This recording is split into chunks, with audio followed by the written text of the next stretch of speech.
नमस्कार दोस्तों, focus UPPSC द्वारा प्रस्तुत है कक्षा 6 की न्यू एनसीईआरटी सीरीज समाज का अध्ययन भारत और उसके आगे। आज हम पढ़ेंगे अध्याय 4 इतिहास की समय रेखा एवं उसके स्रोत। दोस्तों, इतिहास के स्रोत पर विस्तृत वीडियो पहले ही हम बना चुके हैं। उसमें एडवांस लेवल का सब कुछ दिया हुआ है, आप प्लेलिस्ट में देख सकते हैं। उससे पहले आप चैनल को लाइक कीजिए, सब्सक्राइब कीजिए और अपने दोस्तों के साथ शेयर करना ना भूलें। वीडियो को अपने साथी दोस्तों, भाई बहनों को भी शेयर करें, जिससे उनकी भी तैयारी बेहतर हो सके। अध्याय 4 शुरू करते हैं। इतिहास अतीत एवं वर्तमान के मध्य एवं अनवरत संवाद है। यह संवाद है आज के समय, समाज एवं कल यानी बीते समय के समाज के मध्य। हम अतीत के आलोक में ही वर्तमान समाज को पूर्णता समझ सकते हैं। E.H. कार, यह कथन E.H.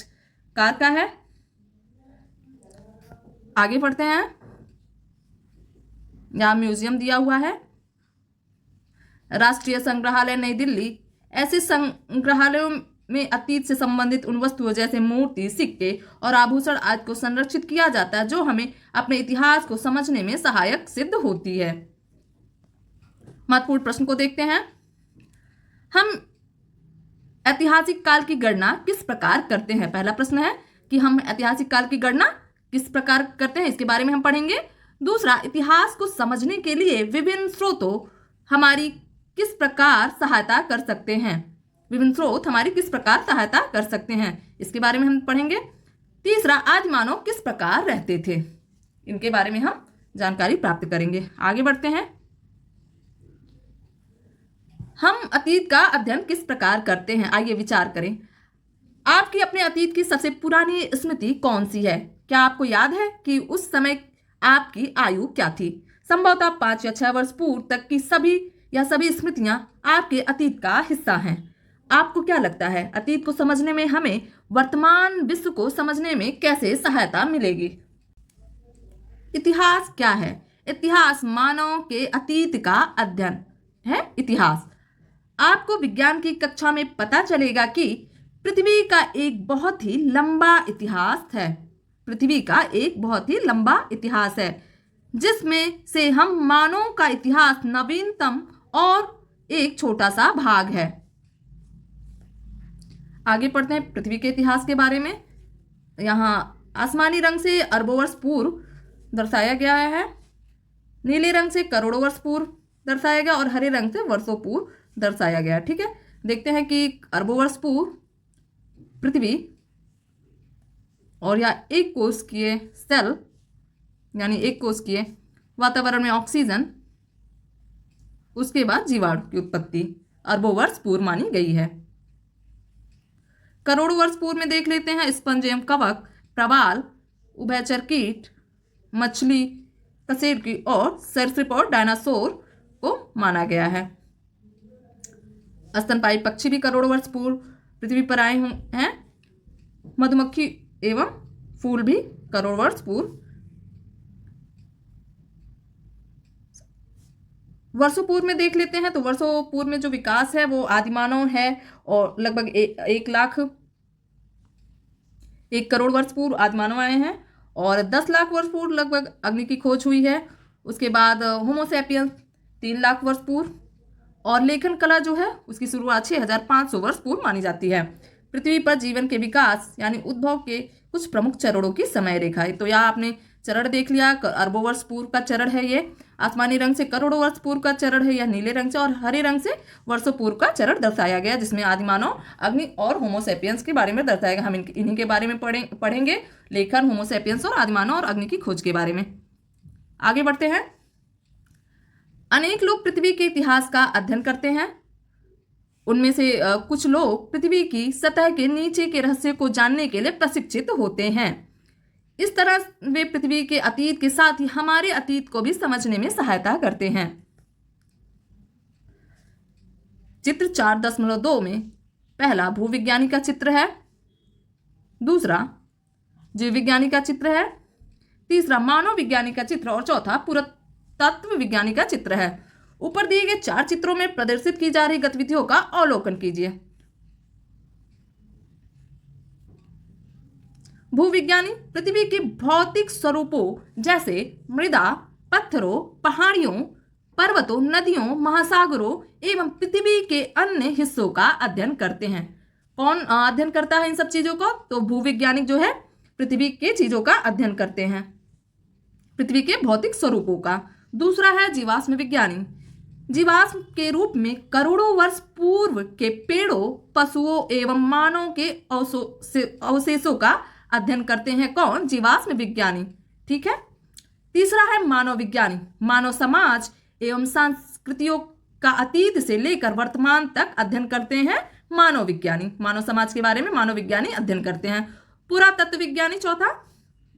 मानव, पौधों एवं पशुओं द्वारा अपने पीछे छोड़े गए अवशेषों जैसे उपकरण, घड़े, पात्र, मनके, मूर्तियां, खिलौने, हड्डियां, पशुओं और मानव के दांत, जले हुए अनाज, घरों एवं ईंटों के हिस्से एवं अन्य वस्तुओं का उत्खनन करके अतीत का अध्ययन करते हैं पुरातत्व विज्ञानी। ठीक है, आपने यहाँ पढ़ लिया कि भूविज्ञानी किस चीज का अध्ययन करते हैं, जीवाश्म विज्ञानी, और मानव विज्ञानी व पुरातत्व विज्ञानी किसका अध्ययन करते हैं। जीवाश्म किसे कहते हैं? जीवाश्म या क्या होता है? जीव जंतुओं के पद चिन्हों या पौधों के अवशेष चिन्ह जो कि मृदा अथवा शिलाओं की परतों के बीच संरक्षित पाए जाते हैं वह जीवाश्म होते हैं। जिस तरह ऐसे मान लो कि किसी चट्टान के बीच मछली की आकृति बनी तो वहां कभी मछली रही होगी जो दब करके जीवाश्म रूप में परिवर्तित हो चुकी होगी, तो उसे जीवाश्म कहते हैं। इतिहास के समय में गणना किस प्रकार की जाती थी, इसके बारे में पढ़ते हैं। प्रत्येक समाज एवं संस्कृतियों के पास समय की गणना करने की अपनी प्रणालियां रही हैं। प्रमुख घटनाएं जैसे कि व्यक्ति विशेष का जन्म अथवा किसी शासक के शासन का आरंभ एक नए युग का आरंभ माना जाता है। आज के समय में विश्व भर में सामान्यतः ग्रेगोरियन कैलेंडर यानी तिथि पत्र का उपयोग होता है। साथ ही त्योहारों की तिथियों की गणना एवं अन्य मांगलिक कार्यों के लिए हिंदू, मुस्लिम, यहूदी, चीनी आदि अन्य तिथि पत्रों का भी उपयोग होता है।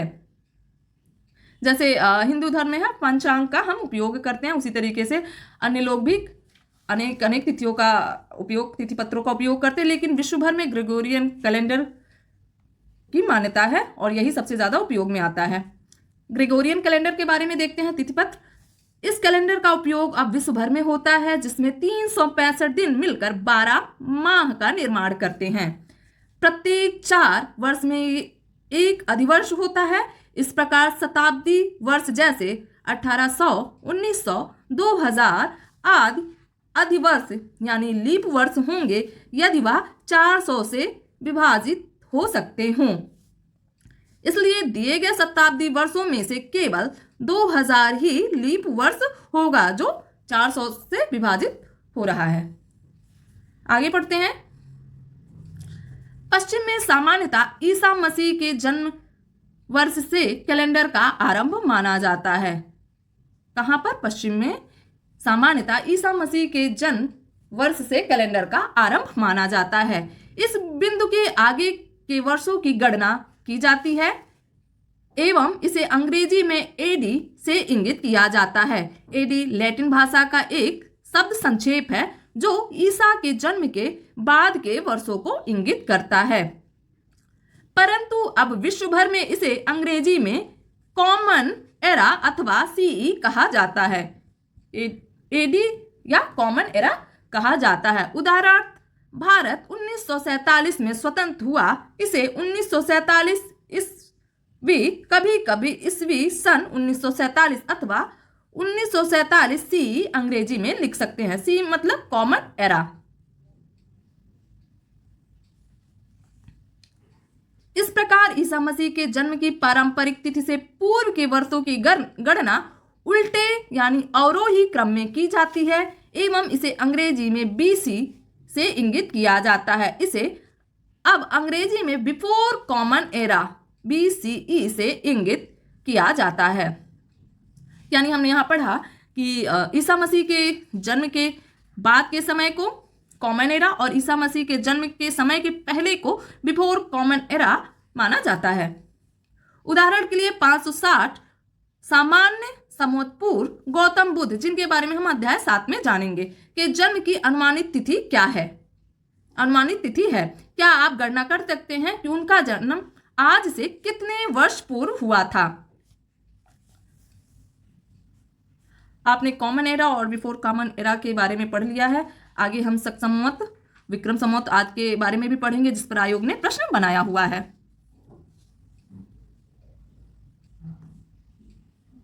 यह आप देख लेंगे, विश्व में प्रथम चित्रकारी के साक्ष्य लगभग 40,000 सामान्य संवत पूर्व। मांगलिक कार्य किसे कहते हैं। मांगलिक अनुकूल अथवा भाग्य लाने वाले शुभ समय, उदाहरण एक मांगलिक शुरुआत। ठीक है, इसे हम मांगलिक कहते हैं। आगे हम पढ़ते हैं, या 3 लाख सामान्य संवत पूर्व की कुछ घटनाओं की समय रेखा है। या आगे पढ़ते हैं। इस पाठ्य पुस्तक में हमने BCE के लिए सामान्य संवत पूर्व तथा CE के लिए सामान्य संवत शब्दों का प्रयोग किया है। आइए पता लगाएं। इस प्रकार की गणना सरल होती है, परंतु इसमें एक समस्या रहती है।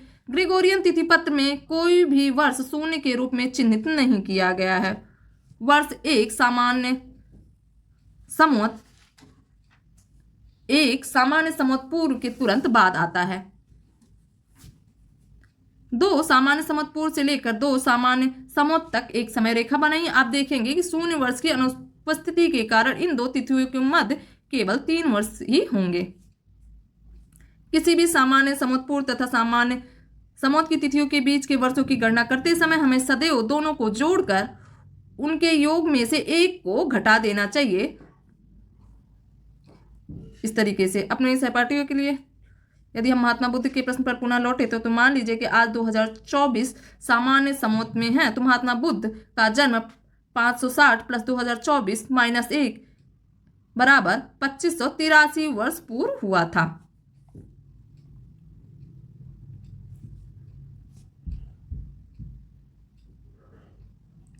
आगे पढ़ते हैं हम अभी देखते हैं कि हम 2000 सामान्य संवत में है, इस कालखंड में है हम। उसके पहले हम देख लेते हैं कि ईसा मसीह का जन्म, यहाँ कहीं अशोक और बुद्ध का जन्म।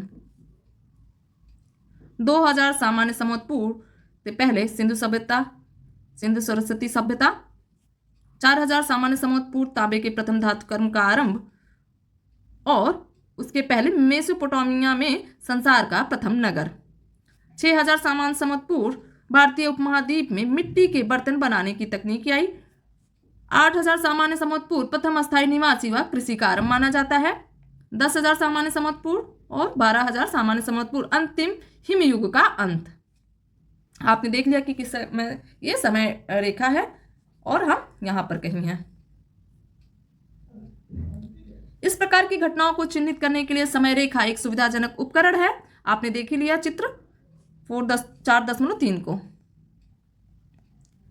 क्योंकि यह किसी विशेष अवधि में तिथियों और घटनाओं के अनुक्रम को दिखाता है। यहाँ दर्शाई गई सरलीकृत समय रेखा पर मानव सभ्यता के आरंभ में वर्तमान तक की यात्रा को दर्शाया गया। मानव सभ्यता के आरंभ और वर्तमान की यात्रा को दर्शाया गया। हमने देख लिया कि हिमयुग के अंत के बाद के समय को हमने देखा है। समय रेखा पर बिंदुओं के माध्यम से प्रमुख ऐतिहासिक घटनाओं को चिन्हित किया गया। ध्यान रखिए कि समय रेखा पर बिंदु के हिस्सा छोड़े गए कालखंड को दर्शाता है, अन्यथा यह समय रेखा लगभग 3 मीटर लंबी हो जाती। ठीक है, अतीत और भविष्य। सामान्य संवत पूर्व 560 पहले लगभग बुद्ध का जन्म माना गया है, उसके बाद ईसा मसीह का जन्म, और 2000 संवत यहां हम कहीं हैं। समय रेखा एक ऐतिहासिक घटनाओं के क्रम को समझने में भी सहायक होती है। उदाहरण तिथियां देखे बिना भी अब आप देख सकते हैं कि बुद्ध का जन्म ईसा मसीह के जन्म से पहले हुआ था। ठीक है, आपने यहाँ देखा कि ईसा मसीह के जन्म से पहले बुद्ध का जन्म हुआ है, और ईसा मसीह के बाद लगभग 2000 सामान्य संवत में हम लोग हैं। ठीक है, ध्यान रखें वर्ष एवं दशक 10 वर्षों का कालखंड के साथ ही इतिहास में लंबी अवधि का अध्ययन करते हैं। हम सामान्यतः 2 अन्य विशेष शब्दों का भी उपयोग करते हैं। 10 वर्षों के कालखंड को हम दशक कहते हैं, और यही दशक मिलकर के 10 दशक बराबर शताब्दी हो जाती है। शताब्दी या किसी 100 वर्षों का कालखंड होता है। इतिहास में एक सामान्य समोच्च से लेकर प्रत्येक 100 वर्षों के लिए शताब्दी की गणना की जाती है। सामान्य समोच्च मतलब कॉमन एरा। उदाहरण, वर्तमान में हम 21वीं शताब्दी में हैं, जो 2001 से आरंभ होकर 2100 तक चलेगी। 2001 से 21वीं शताब्दी का आरंभ हुआ, जो 2100 तक चलेगी। संघ लोक सेवा आयोग और उत्तर प्रदेश लोक सेवा आयोग की तैयारी करने वाले सभी विद्यार्थी लगभग 20वीं शताब्दी में जन्मे होंगे और जो 21वीं शताब्दी में प्रिपरेशन कर रहे हैं। ईसा पूर्व की गणना करने के लिए हम एक सामान्य समोच्च पूर्व से आरंभ करके समय में पीछे की ओर लौटते हैं। उदाहरण, 3री शताब्दी सामान्य समोच्च पूर्व में 300 सामान्य समोच्च पूर्व यानी बिफोर कॉमन एरा से लेकर 201 सामान्य समोच्च पूर्व तक का समय सम्मिलित होगा। सहस्त्र शताब्दी या किसी भी 1000 वर्षों का कालखंड है। इतिहास में एक सामान्य समोच्च से लेकर प्रत्येक सहस्त्र वर्षों के लिए सहस्त्र शताब्दी की गणना की जाती है। उदाहरण, हम 3री सहस्त्र शताब्दी में हैं, जो 2001 सामान्य समोच्च से आरंभ होकर 3000 सामान्य समोच्च तक चलेगा, यानी कॉमन एरा तक चलेगा। शताब्दी की तरह ही सामान्य समोच्च पूर्व सहस्त्र शताब्दी की गणना करने के लिए एक सामान्य समोच्च पूर्व से एक सामान्य समोच्च पूर्व यानी बिफोर कॉमन एरा से आरंभ करके समय में पीछे की ओर लौटते हैं। उदाहरण, एक सहस्त्र शताब्दी बिफोर कॉमन एरा में एक सामान्य समोच्च पूर्व से लेकर 1000 सामान्य समोच्च पूर्व तक का समय सम्मिलित होगा। पृष्ठ 62 एवं 63 में चित्र 4.3 में दी गई समय रेखा में आप 8वीं सहस्त्र शताब्दी समय पूर्व को चिन्हित कर सकते, तो यह आप चिन्हित कर लीजिएगा। पीछे जाकर के चित्र में आप पता भी लगा सकते हैं। 1900 सामान्य समोच्च से लेकर आज तक की समय रेखा बना सकते हैं। अपने दादा दादी, नाना नानी, माता पिता, भाई बहन एवं अपनी जन्म तिथियों को अंकित करें। साथ ही 20वीं शताब्दी के आरंभ वर्ष व अंतिम वर्ष को भी अंकित कीजिए। यह होमवर्क आप कर लीजिएगा। आगे बढ़ते हैं।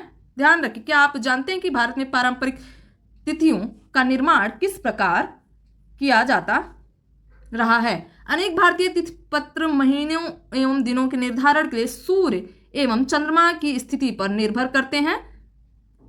पंचांग तालिकाओं की एक पुस्तक है, जिसमें प्रत्येक माह के दिनों के साथ साथ संबंधित खगोलीय आंकड़ों को सूचीबद्ध किया जाता है। उदाहरण, यह सूर्य ग्रहण, चंद्र ग्रहण, सूर्योदय, सूर्यास्त आदि जैसी घटनाओं का सटीक आकलन करता है। मौसम के पूर्वानुमान, त्योहारों की तिथियों और समय निर्धारण के लिए आज भी भारत में पंचांग का बड़े स्तर पर उपयोग किया जाता है। आपने ऊपर पढ़ा था मांगलिक कार्यों के बारे में, तो पंचांग के माध्यम से उसे देखा जाता है। इतिहास के स्रोत शब्द के बारे में पढ़ते हैं। इतिहास के स्रोत कोई स्थान, व्यक्ति, लेख अथवा वस्तु जिसके माध्यम से हम अतीत की घटना का अथवा कालखंड से संबंधित जानकारी एकत्रित करते हैं, उसे इतिहास के स्रोत कहते हैं। अब पढ़ते हैं कि इतिहास के स्रोत क्या क्या है। आइए पता लगाएं। क्या आप अपने माता पिता के परिवार की 3 पीढ़ियों की जानकारी एकत्रित कर सकते हैं? अपने माता पिता, दादा दादी, नाना नानी, परदादा परदादी या पर नाना पर नानी की एक वंशावली बनाइए। उनके नामों का पता लगाइए। यह भी कि वह जीवन यापन के लिए क्या क्या करते थे एवं उनका जन्म कहाँ हुआ। साथ ही आप उन स्रोतों का भी उल्लेख कीजिए जहां से आपने सूचनाएं प्राप्त की है। ठीक है, यह होमवर्क आप कर लीजिएगा। ये चार्ट दिया हुआ है। आगे बढ़ते हैं।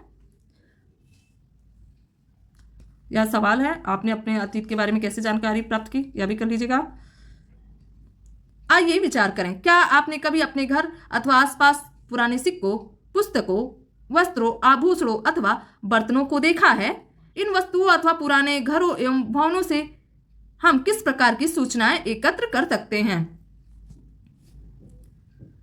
प्रत्येक वस्तु अथवा संरचना एक कहानी बताती है और वह चित्रखंड पहेली यानी जिक्सा के हिस्से की तरह होती है। जिन वस्तुओं को आप अपने घर में देखते हैं वह आपको अपने परिवार के इतिहास के विषय में कुछ बताती है। इस प्रकार हम ऐतिहासिक घटनाओं के बारे में विभिन्न स्रोतों से जानकारी एकत्रित कर सकते हैं। एक बात सदैव याद रखनी चाहिए कि इतिहास के मामले में पहेली के कुछ हिस्से गायब रह सकते हैं। इतिहास के स्रोत को पढ़ते हैं।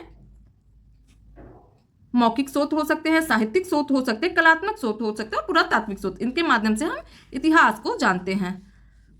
मौखिक स्रोत में जैसे वंशावली, जैसे जो हमारे दादा दादी या नाना नानी जो बताएंगे, ये वंशावली होगी। वंशावली के माध्यम से हम मौखिक स्रोतों के माध्यम से हम अपने इतिहास को जानते हैं कि हम हमारे दादा दादी कहाँ से आए, हमारे नाना नानी कहाँ से आए और उन्होंने क्या क्या काम किए जीवन यापन के लिए। लोक साहित्य के मौखिक स्रोत है, लोक साहित्य से भी हम अपने इतिहास को जान सकते हैं।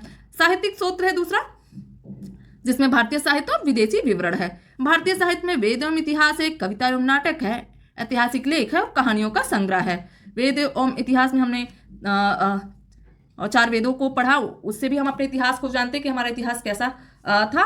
बाकी कहानी और संग्रह के माध्यम से भी हम जानते हैं। दूसरा है विदेशी विवरण, उसमें है वैज्ञानिक, भारतीय साहित्य में वैज्ञानिक एवं तकनीकी लेख के माध्यम से भी हम अपने इतिहास को जानते हैं। दूसरा है विदेशी विवरण, जिसमें यात्रा वृत्तांत और ऐतिहासिक वृत्तांत है, जैसे फाहियान है, होनसांग आदि जो आए उन्होंने भारतीय इतिहास को लिखा, उनके माध्यम से भी हम जानते हैं अपने इतिहास को।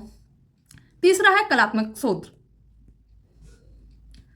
जिसमें चित्रकला है, मूर्तिकला है, पट्टिका यानी पैनल है। इसके माध्यम से भी हम अपने इतिहास को जानते हैं, चित्रकला और मूर्तियों के माध्यम से भी। चौथा पुरातात्विक स्रोत। पुरातात्विक स्रोत में है उत्खनन है, शिलालेख और संरचना है। शिलालेख में जैसे पांडुलिपियां हैं, ताम्रपत्र और सिक्के हैं, इनके माध्यम से भी हम अपने इतिहास को जानने का प्रयास करते हैं। दूसरा स्मारक के माध्यम से भी अपने इतिहास को जानते हैं कि वह किस कालखंड में बने और किसने बनवाया। तीसरा है टीला। और उत्खनन में हम देखते हैं कि मानव, पशु तथा पौधों के अवशेष के माध्यम से भी हम अपने इतिहास को जानते हैं। उपकरण एवं हथियार, मूर्ति एवं आभूषण, मृत भांड एवं खिलौने, निवास स्थान एवं समाधान, जैसे कि हड़प्पा सभ्यता के माध्यम से हमने तमाम तरीके के मृत भांड, खिलौने, मूर्ति, आभूषण आदि के माध्यम से हम उनके इतिहास को जानने का प्रयास करते हैं। तो ये हो गया स्रोत, मौखिक स्रोत, पुरातात्विक स्रोत, साहित्यिक स्रोत और कलात्मक स्रोत। इन सभी स्रोतों के माध्यम से हम अपने इतिहास को जानने का प्रयास करते हैं। पृष्ठ 67 पर दिए गए इतिहास के स्रोत संबंधित चित्र को देखिए। यह इतिहास के प्रमुख स्रोतों को एक साथ प्रदर्शित करता है। आपको अभी भी इन सभी को याद रखने की आवश्यकता नहीं, हम आगे चलकर इनमें से कुछ का उपयोग करेंगे। उदाहरण, जब इतिहासकार 1500 वर्ष पूर्व के किसी राजा या रानी, प्राचीन स्मारक, युद्ध या व्यापार की कुछ वस्तुओं के बारे में जानकारी जुटाने का प्रयास करते हैं, तो वे बड़े ध्यान से अधिक स्रोतों से जानकारी संकलित करने का प्रयास करते हैं।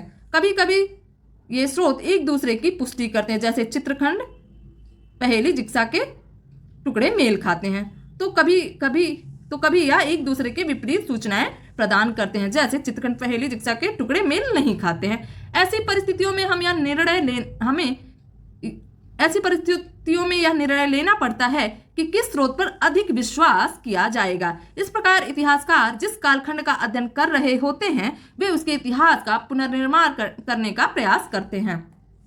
इतिहासकार किसे कहते हैं? यहाँ एक शब्द का, एक ऐसा व्यक्ति जो अतीत का अध्ययन करता है एवं उसके विषय में लिखता है, उसे हम इतिहासकार कहते हैं।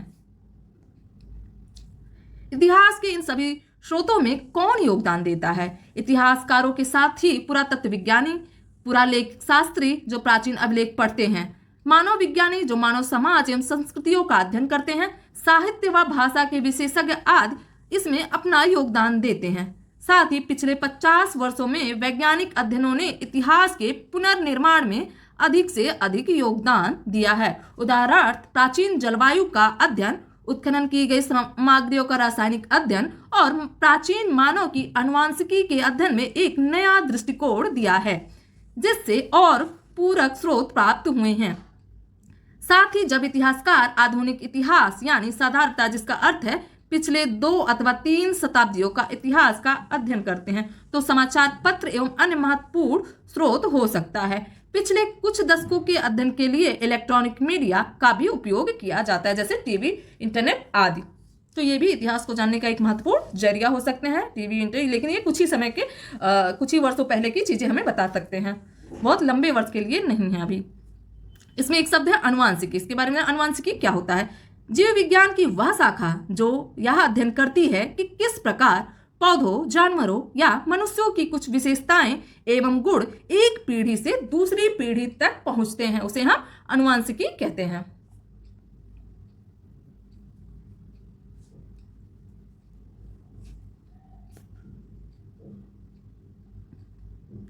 अब हम मानव इतिहास के प्रारंभ के बारे में पढ़ते हैं। मानव यानी होमो सैपियंस लगभग 3 लाख वर्ष पूर्व से पृथ्वी पर रह रहे हैं। यह एक लंबा समय प्रतीत होता है, परंतु यह पृथ्वी के इतिहास का एक छोटा सा अंश मात्र है। आइए अपने आरंभिक इतिहास को संक्षेप में जानें। क्या है? आदि मानव। गुफाओं पर इन्होंने कुछ आकृतियां बनाई हुई हैं।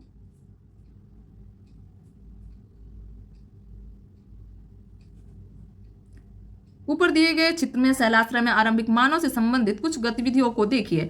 आप इनमें से किस किस गतिविधि को पहचान सकते हैं, प्रत्येक का संक्षिप्त विवरण दीजिए। तो यहाँ देखिए कुछ देख रहे हैं ये लोग, यहाँ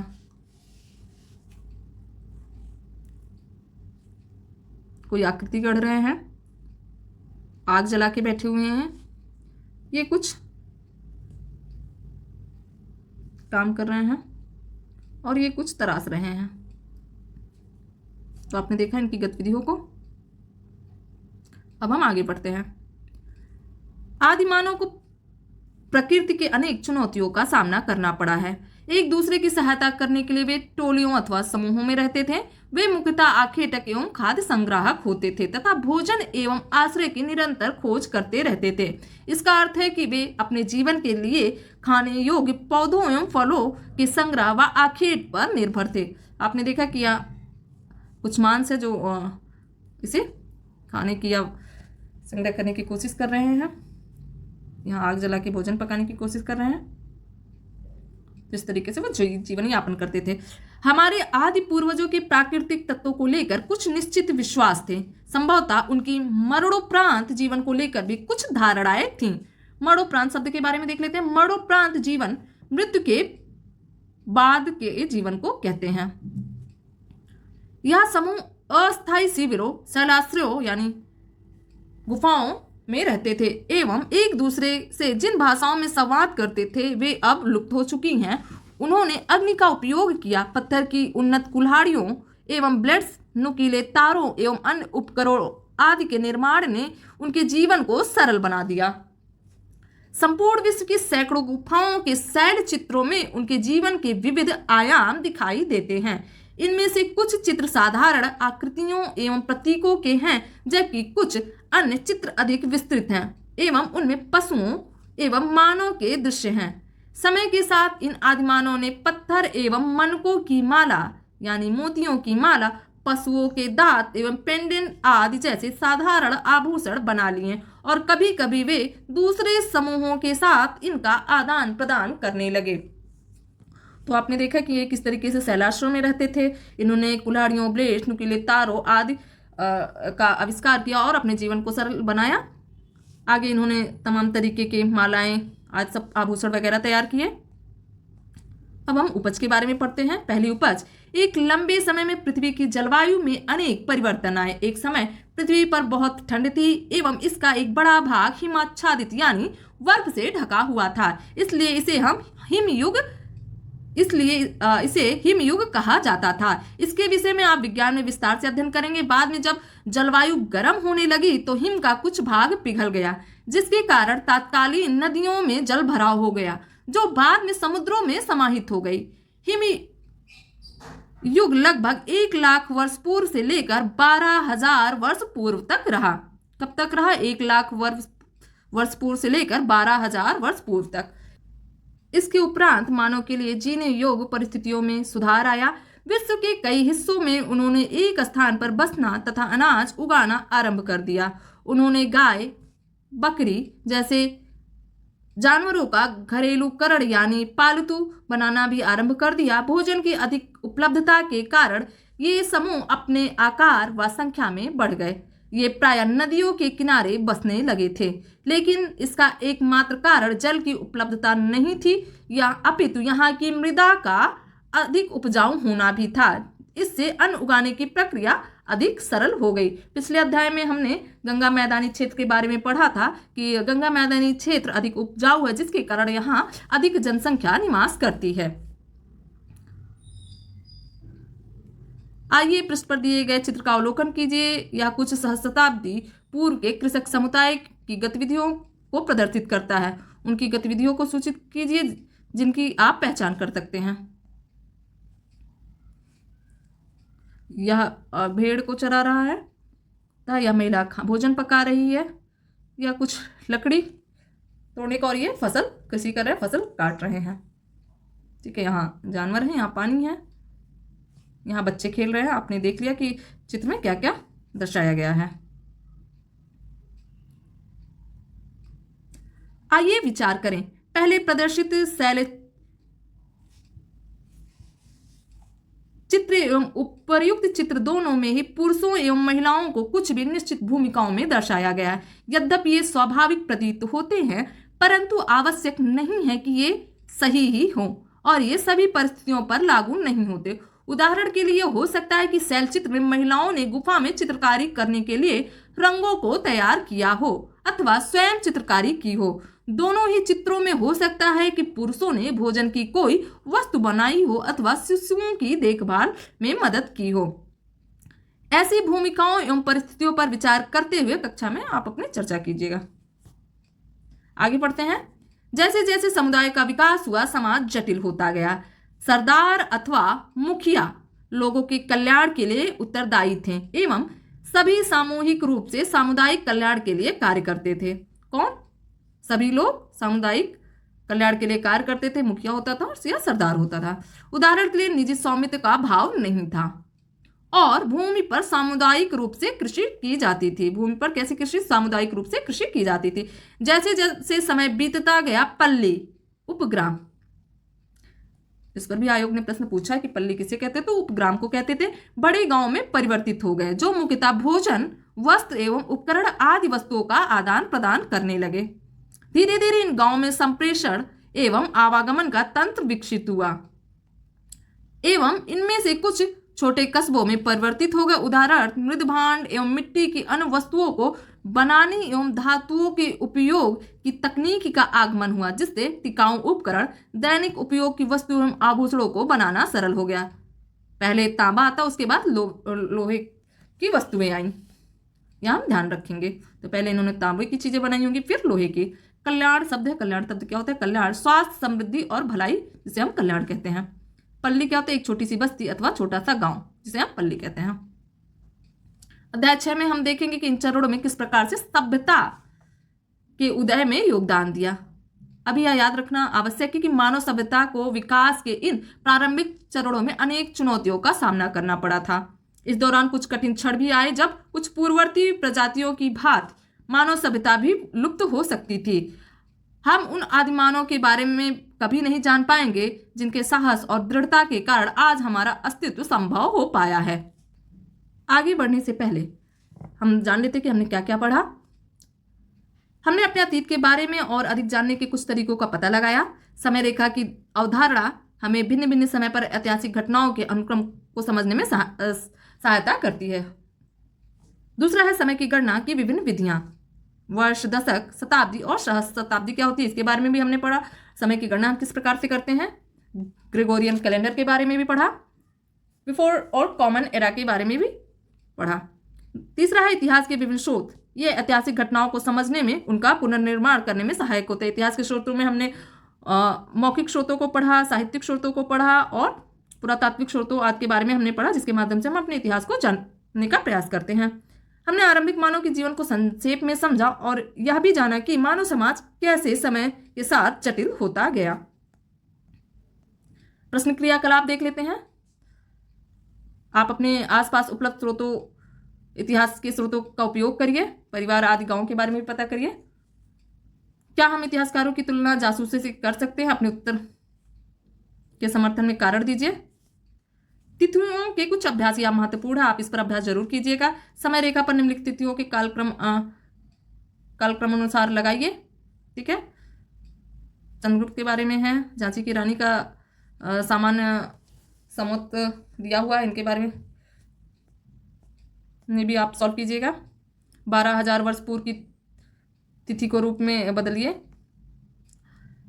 चौथा है किसी निकटतम संग्रहालय में भ्रमण की योजना बनाइए। संग्रहालय की प्रदर्शनियों के विषय में पहले से कुछ जानकारी जुटा लीजिए। इस भ्रमण के दौरान टिप्पणियां तैयार कीजिए और भ्रमण के पश्चात एक संक्षिप्त रिपोर्ट लिखिए।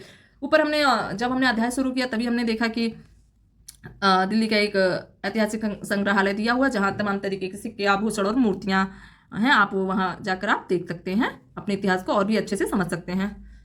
और दूसरा, आप अपने विद्यालय आदि के माध्यम से भी आप इतिहास को जानने का प्रयास अपने शिक्षकों के माध्यम से भी कर सकते हैं। तो यह था हमारा इतिहास का चैप्टर 4 जिसे हमने पढ़ लिया है अच्छे से, या बेसिक था।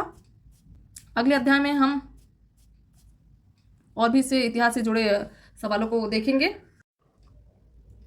दोस्तों, अब हम अध्याय 4 से जुड़े प्रश्नों को देख लेते हैं। उसमें विदेशी यात्रियों का जिक्र हुआ था कि किस तरीके से उन्होंने इतिहास के बारे में अवगत कराया हमें यात्रा वृत्तांत को लेकर। तो फाहियान हैं, हुइनसांग है, इत्सिंग है, अल मसूदी हैं। इन पर प्रश्न पूर्व में पूछा गया, आप इसे पढ़ लीजिएगा कि फाहियान किस काल में आया। इस तरीके से आगे देखते हैं। कनिष्क के सारनाथ बौद्ध प्रतिमा अभिलेख की तिथि क्या है? तो 81 ईस्वी सन। कनिष्क के सारनाथ बौद्ध अभिलेख की तिथि क्या है? यह प्रतिमा मथुरा से लाकर कनिष्क के राज्यारोहण यानी 78 ईस्वी के तीसरे वर्ष सारनाथ में स्थापित की गई। इस तरीके का प्रश्न तिथि को लेकर पूछा गया। हमने इस अध्याय में बिफोर सामान्य वर्ष आदि के बारे में पढ़ा है। कुषाण शासक कनिष्क का राज्याभिषेक किस सन में हुआ? कनिष्क कैसा शासक है? कुषाण शासक है। इसका राज्याभिषेक पूछा गया तो 78 ईस्वी में। शक संवत कब प्रारंभ किया गया? तो 78 ईस्वी। जैन ग्रंथों के अनुसार विक्रमादित्य 57 ईसा पूर्व के उत्तराधिकारी को 135 विक्रम संवत में शकों ने पराजित कर इसके उपलक्ष्य में शक संवत चलाया था। इस प्रकार इसकी प्रारंभिक तिथि 135 में से विक्रम संवत को घटा देंगे, उसके बाद हमें प्राप्त हो जाएगा शक संवत। अधिकांश इतिहासकारों ने कुषाण शासक कनिष्क को इसका प्रवर्तक माना है। तो आपने देख लिया कि इसका प्रवर्तक कौन है और यह कैसे निकाला जाता है। आप ये भी सवाल देख लीजिएगा कि एक चालुक्य अभिलेख में तिथि अंकन में शक संवत का वर्त इतना है दिया, इसका तुल्य वर्त। तो आपने पूर्व में ही देखा कि इसमें क्या करेंगे, हम जोड़ देंगे 78 को, तो हमें ईस्वी प्राप्त हो जाएगा।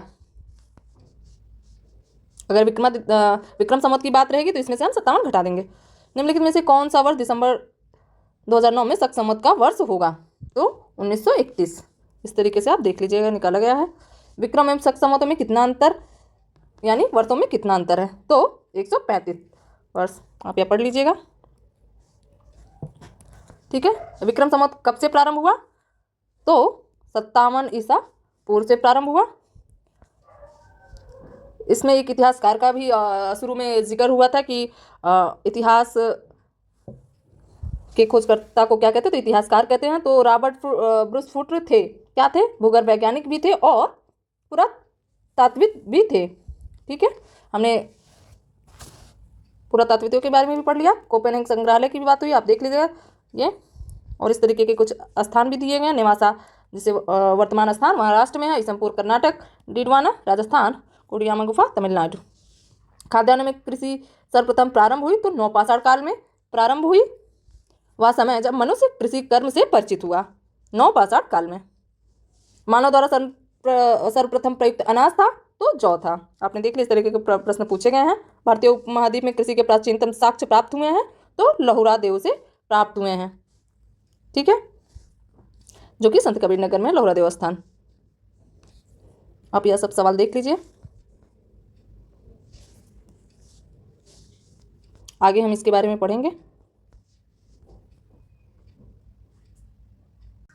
दोस्तों, चैनल को लाइक कीजिए, सब्सक्राइब कीजिए फोकस यूपीपीएससी, और वीडियो को अधिक से अधिक शेयर भी कीजिए अपने भाई बहनों दोस्तों के साथ। तब तक के लिए विदा लेते हैं आपसे। पढ़ते रहिए, सिलेक्शन लेकर रहिए। धन्यवाद।